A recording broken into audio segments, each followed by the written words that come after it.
So thank you very much for coming out this morning. I heard there was a rumor circulating that we were going to be announcing layoffs today, but that's not the case. I think it's good news for all of us. Yeah, I agree. We've started about 3 years ago the practice of having town hall meetings every 6 months or so, just to update the community on where we're at. And so that's the plan for today, just to share with you what our thinking is about the financial situation facing the university. So I'm going to start with the three things I hope that you remember that you take away from today. So I'll start with that in case it gets a bit boring as I go through the overheads. So number one is that, like in financial terms, Carleton is in a very stable position. We're much better off than many of our Ontario University colleagues. If you follow what's happened in other universities, many of our universities have been through multiple years of 3% and 5% cuts and staff reductions in each of the last 3 years. We haven't done that. We actually, our full-time complement has not changed in the last 3 years, either for faculty or staff, but nor has it been reduced. So, and why is that? Well, the reason is primarily, as you'll see as we go through the presentation, we've had slow, steady growth in our undergraduate enrollment. As I like to say, that's the economic engine of the university, and in order to be healthy in financial terms with the framework the provincial government has provided for us, you need to continue to increase your undergraduate enrollment, and we've been successful in doing that. Number two, everyone in this room, and actually every employee at Carleton, has a role to play in the financial health of the university. Our financial health is driven by undergraduate students and graduate students to a lesser extent, but it's all based, in my view, on the student experience. Students come to Carleton and have a good experience. They're going to graduate or at least go home at Christmas and tell their friends that they went to Carleton and they had a positive experience. Now, most of that, I think, relates to the classroom experience, but certainly the out-of-classroom experience when non-academic staff interact with students also has an influence on their experience at the university. So I'd like you all to think about the role that we all play in that student experience. It's critical for our financial health going forward. And lastly, our financial future is somewhat uncertain. This is actually not unusual. As I was looking at my notes from when I did this 3 years ago, I think I said the same thing. But the reasons this time are a little different than they were 3 years ago. Number one reason is the provincial government has a major financial challenge. However you want to articulate it, we're spending in the provincial basis $16 billion more this year than we have in income. What is the province going to do to address this financial imbalance? Now, so far, it seems to be relatively positive news. The Premier, the Minister of Finance, are all saying that education is going to be a priority going forward, but the devil undoubtedly will be in the details. And will they continue to put additional money into post-secondary education is a question mark, which we don't know the answer to. The provincial government, as I will talk more about, controls the revenue of Carleton and every other Ontario university. They decide what we can charge for tuition fees, and they decide what we're going to get in a government grant. Those two items make up something like 96% of our income, and we don't have a framework going forward. In past years, the provincial government has provided a 4-year funding framework. We are anticipating, hopeful that that comes out of the next few months, but whether we're going to be allowed to increase tuition fees in the future, or if so, by how much, what the government's going to do with the grant, those are all huge question marks for us that I expect even the provincial government hasn't sorted out what they're planning to do, and until we actually get the answers to those two questions, grants and tuition fees, we'll be in an uncertain position. And last is our pension plan. Our pension plan on the expenditure side remains our biggest financial liability.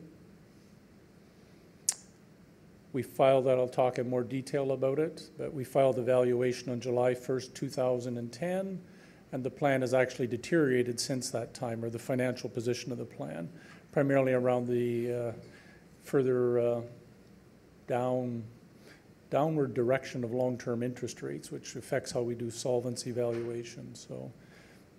So those are the three things. Financially, we're stable.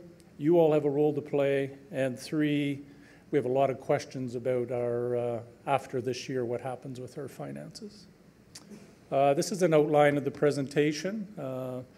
For those of you who actually remembered what we said last spring when we had our last town hall meeting, the Finance 101 really hasn't changed. It's sort of half a dozen overheads and what drives the finances of the university.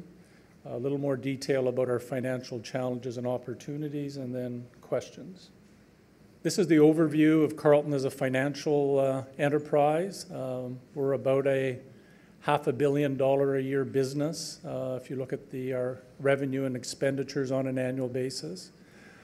We're going to spend most of our time today talking about the operating budget, and we'll talk a little bit about the pension plan and the state that it's in.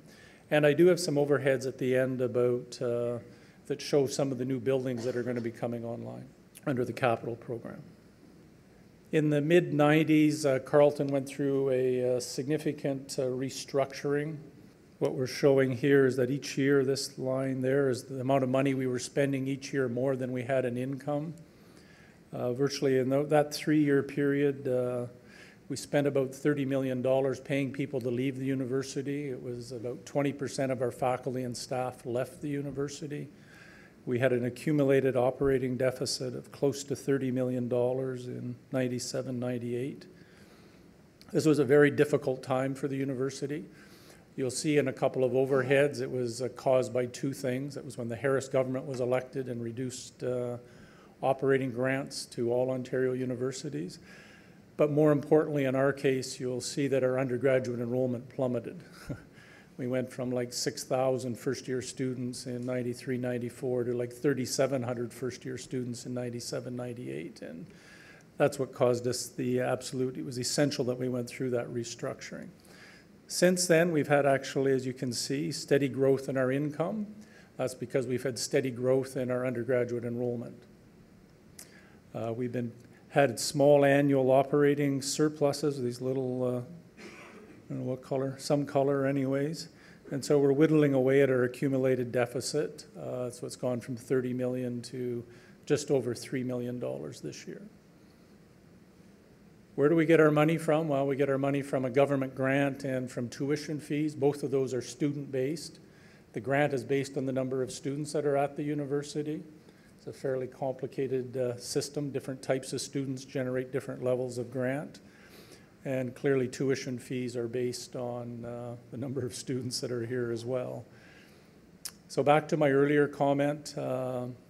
One, this is in great part controlled by the provincial government because they're controlling the funding per student. And we have impact, we have some control over at least the number of students that are at the university. How we spend our money? Well, not surprisingly, we spend most of our money on people. Salaries and benefits are 75% of our expenditure. The university has complete and total control over how we spend our money, one. Two, the second thing I'd like you to remember from this, if there's actually an increase or decrease in our budget, inevitably it's going to affect the number of people who are employed at the university. We have the other 25% of the pie. There is a lot of money there, but it's actually very difficult to, in any significant way, change the expenditure levels. So managing our budget is actually managing our headcount. This is a look at what's happened with our undergraduate enrollment. So this is the total number of students. Blue is first year. So you can see that this was the big reduction in the undergraduates at Carleton. It was part of the, for those that were here at the time, changing the first year entry average, moving it up to the provincial average, which we've now achieved. And then this here trajectory coming out is the sort of slow, steady growth, with the bump being in the double cohort year when they eliminated grade 13. We, as we go forward, are now forecasting, and we do a 7-year rolling budget. We're forecasting no significant change in our first year enrollment. I'll talk a little bit more about that in a minute. We had spectacular success in the last year with our first-year enrollment.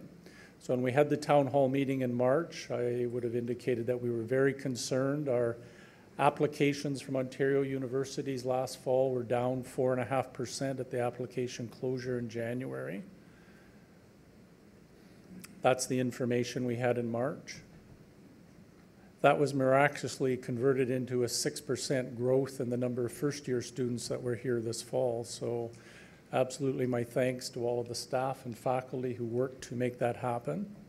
The big question going forward is, can we repeat that next year? So we have 5,924 first-year students here this year. That compares to, the numbers that are coming up, but there were 5,600 when last year. The question is, can we continue that? Is 5,900 was something that happened last fall, this fall, a blurb, or is it actually something that we can repeat going forward? That's a question in our planning. And then this looks at the demographic mix of what's happening to the number of 18-year-olds. So that's the pool for recruitment. We get 80% of our students come from Ontario high schools every fall, 10% from somewhere else in Canada, and the other 10% internationally. If you look at from where in Ontario we draw our students from, this graph says that will continue forward into the future. So we get 21% from GTA, 45% Eastern Ontario, etc. So we're forecasting something like 5 or 6% decline in the number of high school graduates going forward over the next few years. Now, there has historically been for many years in Ontario an increase in participation rates. So more high school students electing to go to university versus doing something else. It's a question whether that will continue. All to say, I think we're going to have to work very hard to keep our 5,900 first-year enrollment number at that level going forward in the face of this. And also in the face of we get 10% of our students, first-year students internationally. I think there's going to be more and more competition for those students. We have both in Canada and internationally, actually.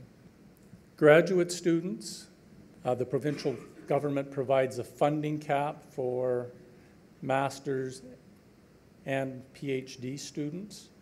As you can see from this graph, the number of students compared to the funding level, which is the red line, is very close. So the folks in graduate studies have done an excellent job of having the number of students for which we're getting a government grant to support. Because most of our graduate students have some form of student support, it's cost prohibitive to have graduate students unless we're getting government support for them. One of the big questions going forward is the province has announced 6,000 additional graduate student spaces. We're not anticipating those spaces will be allocated in probably till next spring, summer. But this particularly is actually now a barrier to us actually growing both our master's and our PhD programs. And I'm going to talk a little bit more about the provinces and their differentiation agenda in a moment. So what we don't know, we're in a policy vacuum. We all know we have a minority government in Ontario. We don't know what they're going to do with tuition fees going forward. We don't know what they're going to do with the government grant. There's also the differentiation agenda promoted by many people, which is, and there's signs the Ontario government may go down this road of differentiating between research-intensive universities and undergraduate teaching-only universities. The Minister of Training Colleges and Universities last spring spoke at the Canadian Club in Toronto about this is the way he thought we should be moving forward. The Deputy Minister of TCU sent all the universities an email in the summer saying, we're going to be asking you what you want to be in 3 to 5 years. And then we had the provincial election and everything went into a hiatus. But we're expecting that to come out of the hiatus sometime in the winter. And now whether the province follows this plan, it's really, well, once again, it's one of those questions. Potentially one of the things they might do as a first step in their differentiation agenda, though, is have a differential allocation of the 6,000 graduate student spaces. They may actually favor research intensive. They actually select some universities wherever criteria to be research intensive, they may allocate more or a higher percentage of these graduate students to those institutions. And then there's the recent Trick Van Loon Clark book out, which is and was a part of the McGuinty government election platform to create teaching-only universities, new undergraduate teaching-only institutions. And so it's another question mark whether they actually deliver on that campaign promise as well. So it's a big question about what the province is going to do, and all tied up a little bit in the funding, but also what they think the right mix and approach is for managing the university sector. And the last question from them is the Wage Restraint Act. So 2 years ago, compensation levels for non-unionized employees were frozen, and all members of the broader public sector were encouraged to negotiate compensation freezes with their unionized employees. So Carleton's experience is the same as the rest of the broader public sector. The non-unionized employees' compensation's been frozen, and unionized employees have had a salary increase. That ends in March of 2012, so it's a question mark of what the province does with that going forward. Are they going to continue that or abandon it? And we don't know the answer to that either. But it has certainly been one of the most punitive, unfair pieces of legislation they've ever rolled out, in my view. Last year, we had 5,600 first-year students. Because our applications were down and the Ontario applications were down, when we did the budget in April, we did it based on 54, 57, nice round number, wherever we get these things from. We actually ended up with like 475 more first-year students than we'd anticipated. One of our priorities in the 2011-12 budget cycle was trying to increase our international enrollment. So as you can see, there was a slight increase, but we didn't meet our target that we had established for last fall. And one bad piece of news actually in our financial planning is our retention rates actually slipped. So this is a 2-year retention rate. These were students that enrolled in the fall of 2009, and we're still here on November 1st, 2011 when we report to the government. So we had a slippage in that rate. It's not a good thing. It probably represents, I think it's like 60 or 70 students is what that change represents.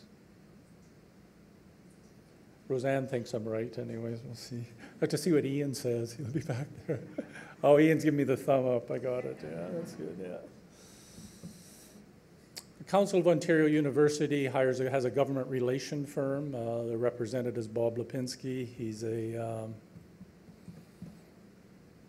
affiliated with the Liberal Party, ran the McGuinty War Room during the last election. Now he's back in his government relations role. Me and my counterparts from Ontario, he made a presentation to us about 3 weeks ago. This is his view of the world. He very much thinks that it's not business as usual in Ontario, that this sort of dire economic circumstance the province finds itself in, that there's going to have to be something has to change. And as I said in my opening comments, whether it applies to education broadly defined, for us more importantly universities, is an unknown question. The pension plan. We filed a plan evaluation on July 1st, 2010. The plan was in a significant deficit at that time, which we'll see in the next overhead has caused us to increase the university's contribution to the plan. The province has a form of relief in place, which has actually resulted in reduced payments for the university.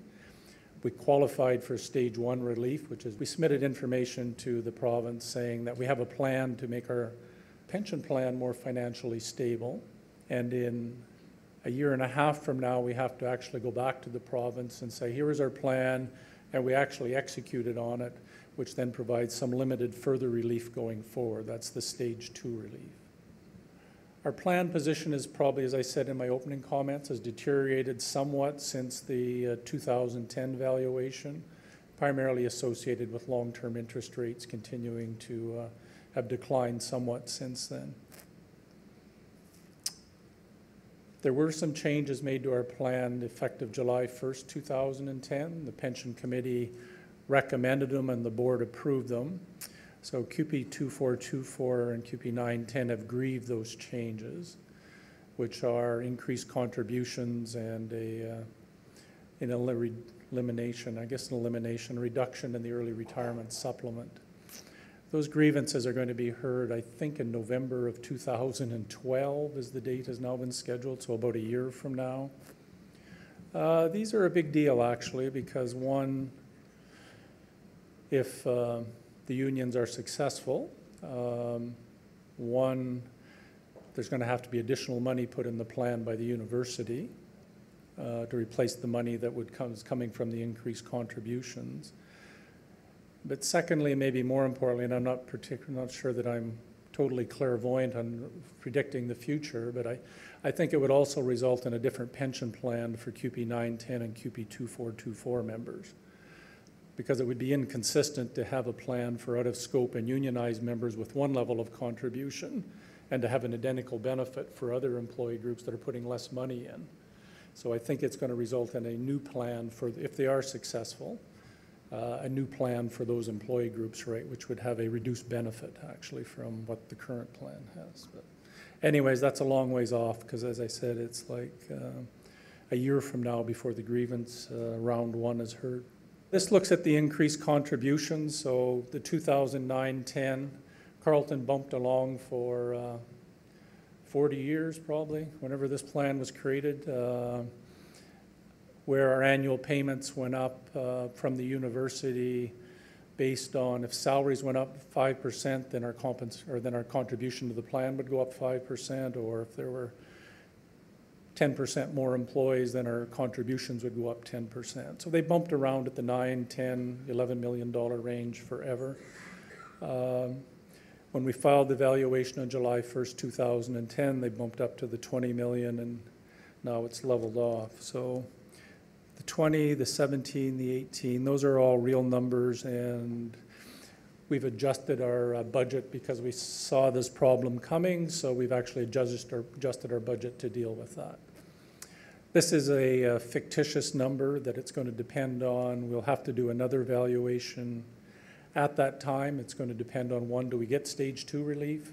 And it's going to depend on the plan performance between now and then, and it's going to depend on where long-term interest rates are. So this we don't know, but there's no reasonable assumption you can make about plan performance or long-term rates that would not see the university having these payments in the, I don't know, $18, $20 million range, probably for the foreseeable future, right? So as I indicated, we do this rolling budget where we look out into the future. We try and guess what our revenue is going to be, and as I said earlier, don't have total control over because of the provincial government's influence, and we make assumptions about our expenditures.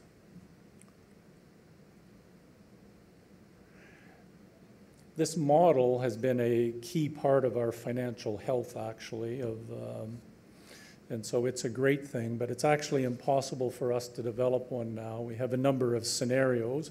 So we can have a model that makes things look spectacular if you actually make the right assumptions on the revenue side, or you can have a very pessimistic one that would keep you awake at night if you go the other way. So really, until we get a framework from the provincial government on what they're going to do with tuition, government grant, will they continue the Wage Restraint Act, or just kind of sitting on hold? And we will have to stay on hold we won't be able to finalize the 2012-13 budget until we get that piece of information. So what are the challenges? I think I probably talked about all of these.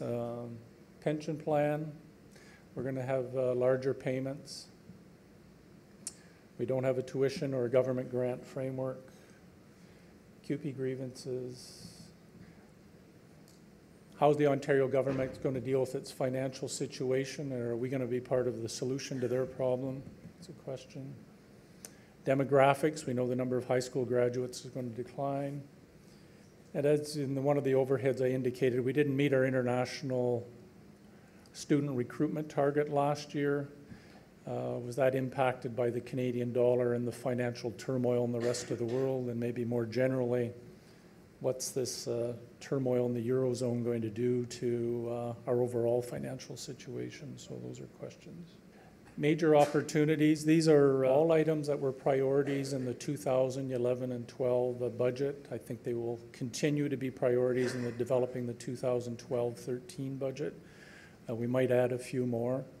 So it's undergraduate and graduate, recruiting the number of students for which we can get funding for. We need to address our the dip in our undergraduate recruitment numbers for the last year. We continue to try and raise money externally to have alternatives to the tuition and the government grant framework. Increasing the amount of research funding is good for the profile of the university, also very good for funding graduate students. The 3 initiatives under community engagement will all continue going into next year. The SIFs under the leadership from the Provost, the Research Excellence Fund from the VP Research and International, and Ideas at Carleton will relaunch in January to engage the community with their ideas. And back to where I started, this undergraduate, the student experience at Carleton is absolutely critical to changing our reputation and our financial health going forward. Okay. So what are the next steps? Before Christmas, the President will articulate the budget priorities for next year's budget cycle. As last year, RPCs will be asked to submit budgets based on a 3% budget cut. And we will set aside some base and fiscal money for new initiatives that are linked to our strategic priorities. That was the process we followed last year. I think last year we ended up with like a 1.6% budget cut. So our hope is that with the 3% reduction for each of our resource planning committees, it will give us sufficient information once we hear from the province on the framework, the funding framework, that we'll be able to develop a budget for future years, for next year. For the last many years that we don't know all of the details about the provincial budget until the end of March. That's typically when it's happened. So we're anticipating that will be the case again. And April 2012, we'll go to the board for approval of the budget. So let's just talk about some of the new building projects. This is the library project, so construction of it will start in January. This is a look at what the library will look like from the Tory building on the quad. So there's a 2-floor addition at the other end of the library from this. And then there's a 22.5-foot addition that will be glazed on the front that will push out into the edge of, well, it doesn't actually get to the quad. This will be a spectacular improvement both visually for the campus, but also it significantly increases the amount of student study space in the library. So it's going to have, I think, a major impact on both the student experience and the visual appearance of the campus. This is the Residence Commons edition that will open in January. Similarly, for the first time ever, we're actually going to have a nice sense of entrance to the residence precinct. In the past, we've always gone into the Res Commons, which is a bit of a dungeon-like appearance. I think this is going to be a very nice addition to the campus, right, when it opens. Yeah. Small project, it's about $3.5 million. It will start next spring. It's the addition to Alumni Hall. We're looking at it from Bronson. The lower level will be a change room for the football team that will come back in the fall of 2013. That space is being funded by the Old Crows, the football alumni. And the upper level will be a fitness center, so the existing fitness center will be 3 or 4 times bigger than it is today, and it'll be glazed and look over Bronson. So it'll be similarly a great addition and will help with our student experience. So that's it. So we're at the question period part of this. My name is Margaret. I work in advancement. I just wondered if you could give us a little bit of vision of what Carleton might look like in a differentiated world. What we've seen about differentiation up until now is, will we have universities that just do teaching, or universities that just are the big research universities, and what will happen to the institutions in between? And just like the budget forecast, we could go and say, well, there's no role for in-between institutions and we're somewhere in between. Or we could say, this is Carleton's day. And I go for the second one. And I think all of us together can do that. We have to say that there is a role for the mid-sized university, for the university that does teaching and research. That is what makes a university different from a community college. That's what makes the university experience exciting. If you're in a really small university, you don't have a choice of programs, don't have research labs in which you can work. If you're in a really big university, there are 150 people off in a building looking for the cure for cancer, which is just great. But where do you, as an undergraduate student, get a research opportunity? The opportunity for Carleton to be innovative and entrepreneurial is here and now. And I believe that by combining the teaching and research, which is what our Vice President of Research and our Provost have been talking about, what we've all been doing, what the new buildings will facilitate are exactly the right path. And last Friday, I had a really inspiring discussion with the Minister of Education of Higher MCTU, Minister of College Training and Universities, who actually agreed that the pathway on which Carleton is set to combine teaching and research enables us to solve the problems of society today and to look towards the future, and that we're exactly the kind of institution that Ontario needs.